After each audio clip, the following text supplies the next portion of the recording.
Nung namatay na yung nanay ko, feeling ko wala na akong silbi. To the point na pinapalayas na kami doon sa inuupahan naming bahay. Meron akong kaibigan na pinautang ako ng pera. Inuutang ko lang sa kanya noon, 8,000, pero pinautang niya ako ng mas malaki pa. Magkano? 40,000. Sa kanya, nagkaroon ako ng isang big question mark sa sarili ko. Bakit meron siyang ganung halaga? Ang tinanong ko, anong ginagawa mo?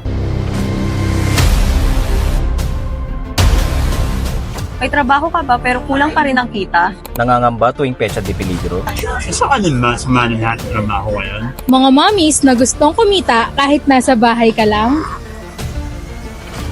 Mga daddies na naghahanap ng extra income para sa pamilya.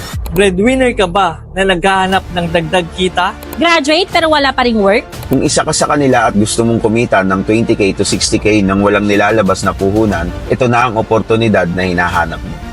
Ayente namin, nagsipagbilian ng mga kotse, ng mga properties. Ano ngayon ang oportunidad ang nag-aantay sa mga nanonood? Kung kayo man makakasama natin dito bilang mga sales agent, referral partners, gagaranti ako na kayo po ay matuturuan hindi lang ng skills sa pagbebenta, kundi ide-develop natin yung personality mo. Iniimbitahan namin kayo sa aming free training and seminar na gaganapin sa March 2, 2024, 3 to 5 p.m. sa Deca Mall, Tondo, Manila. Register now!